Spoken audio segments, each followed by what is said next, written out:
Ang kwentong inyong maririnig ngayon ay hango sa mga tunay na kwentong katatakutan. Sa ilalim ng bahay.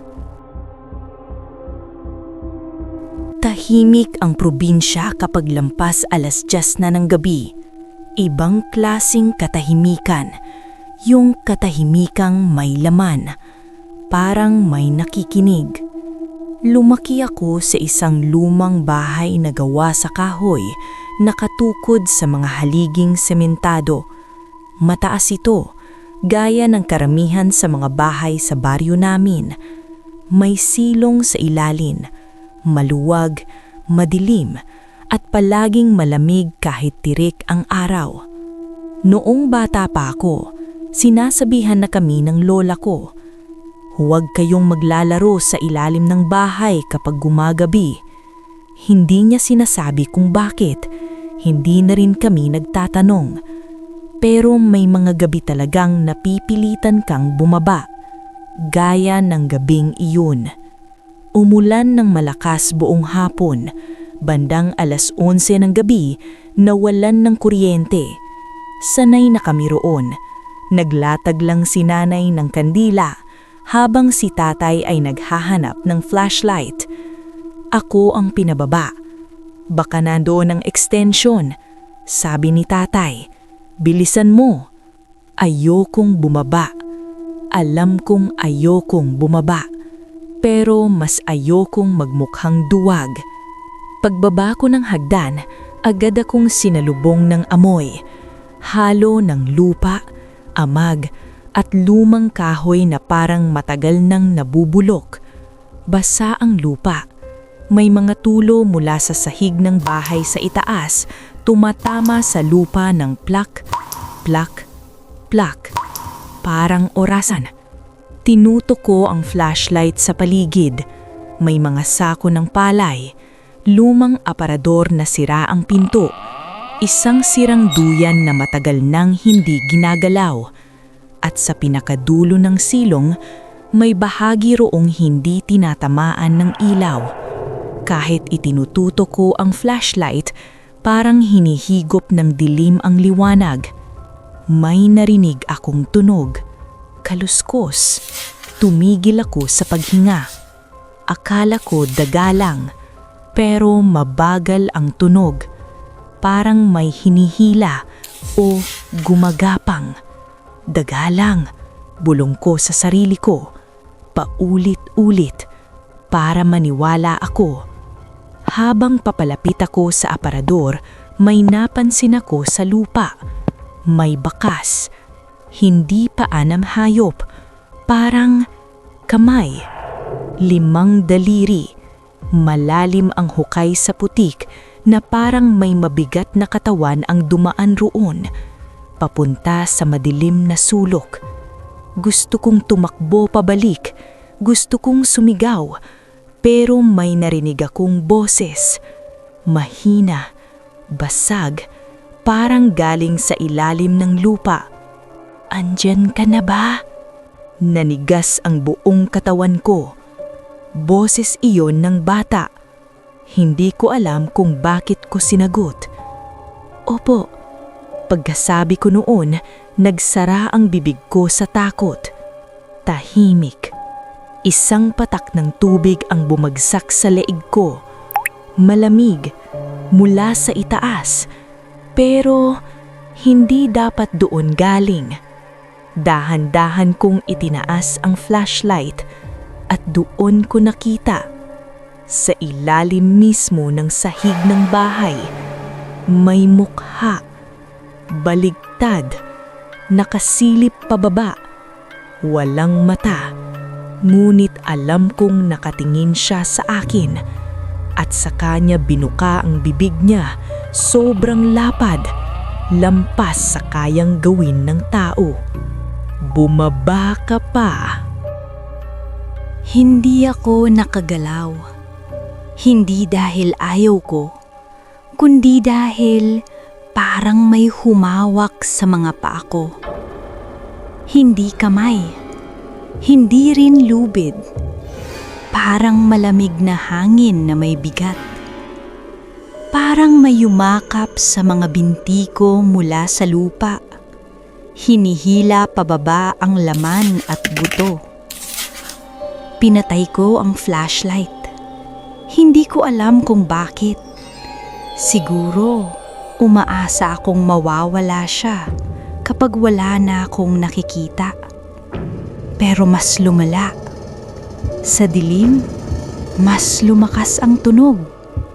Hingang hindi akin. Mabagal. Basag. Parang may baras sa lalamunan. Nararamdaman ko na mayon. May presensya sa paligid ko.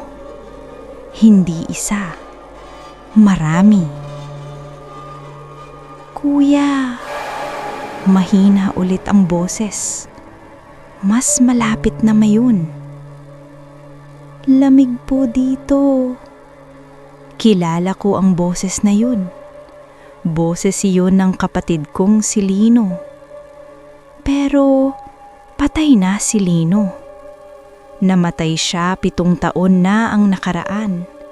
Nahulog sa silong ng bahay noong bagyong malakas. Sabi nila, aksidente. Sabi ng lola ko noon, may sumama sa kanya pababa. Hindi ko na inalala iyon. Hanggang ngayon.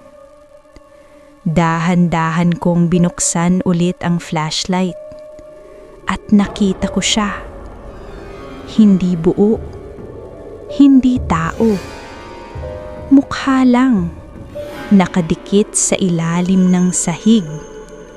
Baligtad pa rin. Ang bibig niya ay nakabuka, pero walang ngipin. Puro itim sa loob, parang hukay. At sa likod niya, may iba pang mukha. Mga mukha ng bata, iba't ibang edad, iba't ibang hugis ng pagkamatay. May gumapang sa balikat ko. Hindi ko makita, pero ramdam ko ang mga daliri. Mahahaba, manipis, parang tuyong sanga. Unti-unti akong hinihila pababa. Hindi diretsyo, paikot. Parang gusto nilang maramdaman ang takot ko bago ako kunin. Sa itaas, may narinig akong boses ni nanay. Anak, ang tagal mo dyan. Gusto kong sumigaw. Gusto kong sabihin na huwag nang silang bumaba. Pero nang bumuka ang bibig ko, boses ng bata ang lumabas. Nanay, andito po ako sa baba. Napatahimik ang buong bahay. Walang yabag. Walang sagot. At doon ko narinig ang sabay-sabay na pagtawa. Hindi malakas. Hindi rin masaya. Parang mga batang matagal nang hindi nakakatawa. Pero pilit pa ring ginagaya ang tunog. Bumagsak ako sa putik. Napahagulgul ako. Napahiga sa lupa. At saka ko nakita ang lupa sa ilalim ko. Hindi na lupa. Kahoy. Lumang sahig. Ibang bahay. Mas luma. Mas mababa. At sa ilalim pa noon, may isa pang silong. Isa ka na sa amin. Sabay-sabay nilang bulong. Pero kailangan mo pang bumaba. May humila ulit. Mas malakas. Mas marami. At habang hinihila nila ako pababa, nakita ko sa dingding ang mga marka. Mga guhit ng taas ng bata. May pangalan sa kabi. kasama ang pangalan ko. Isinulat bago pa ako ipinanganak. Hindi na ako humihinga, hindi dahil pinipigilan ko, kundi dahil wala nang pumapasok na hangin. Habang hinihila nila ako pababa, pakiramdam ko ay hinihiwalay ang katawan ko sa sarili kong anino. Parang ang nauuna ng bumaba ay hindi na laman, kundi kaluluwa. Nawala ang amoy ng lupa, nawala ang lamig, ang natira lang ay bigat. Pagmulat ko ng mata, nakaluhod na ako. Hindi na sa ilalim ng bahay namin, nasa isang silong na mas mababa, mas masikip at mas luma. Ang kisami ay halos sumasayad na sa ulo ko. May mga haliging kahoy na bitak-bitak, parang buto ng matandang na matagal nang hindi na ililibing. May ilaw, hindi kandila, hindi rin bumbilya. Parang liwanag ng buwan, pero galing sa ilalim. Sa harap ko, may nakaupo, isang babae. Mahaba ang buhok, halos sumasahod sa lupa. Ang suot niya ay lumang saya, kupas na kupas, parang hinugasan ng ulan at luha. Hindi siya gumagalaw, pero alam kong gising siya.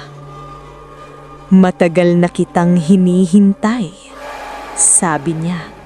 Hindi gumagalaw ang bibig. Sa likod niya, unti-unting lumitaw ang mga bata.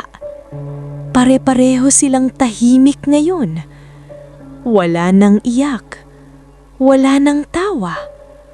Parang tapos na silang matakot. "Ano ka?" tanong ko. Ngumiti siya at doon ko nakita walang ngitin ang ngiti niya. "Una akong bumaba," sagot niya. "Noong unang gutom pa ang lupa." Ikinuwento niya. Noong unang panahon, bago pa maitayo ang bahay namin, may babaeng iniwan ng asawa. Buntis, mahina, walang mapuntahan. Sa sobrang hiya at takot, nagtago siya sa ilalim ng lupa, sa hukay na siya rin ang naghukay. Doon siya nanganak, doon siya namatay, kasama ang bata. Hindi ako umalis dahil may mga bahay na itinayo sa ibabaw ko. Isa-isa. At sa tuwing may batang nag-iisa, umiiyak o nakakalimutan, may bumababa. Biglang nagsalita ang isa sa mga bata. "Kuya, ikaw na po ang kasunod niya." Si Lino. Nawala na ang mukha ng kapatid ko. Isa na lang siyang anino na may anyo ng bata. "Hindi ka nila papatayin," bulong niya. "Papalitan ka." Naramdaman ko ang kamay ng babae sa noo ko. Mainit, hindi tulad ng lamig na kanina. "At ikaw ang magiging bantay," sabi niya, "para hindi kami makalimutan." Sa itaas, may narinig akong yabag. Boses ni nanay. "Anak, bakit parang may kausap ka?" Napatingin ako paitaas at doon ko nakita ang sahig ng bahay namin. Manipis na lang siya, parang balat. Isang hakbang na lang, mabubutas na. "May isa pang pwedeng pumalit," bulong ng babae. Isa na mahal mo. Biglang bumukas ang lupa sa tabi ko at doon ko nakita isang maliit na duyan. May laman, isang sanggol at suot niya ang lumang pulang sombrero na isinusuot ng bunso naming kapatid. Tahimik ang sanggol. Iyon ang pinaka nakakatakot. Hindi siya umiiyak, hindi gumagalaw, parang matagal na niyang alam kung nasaan siya.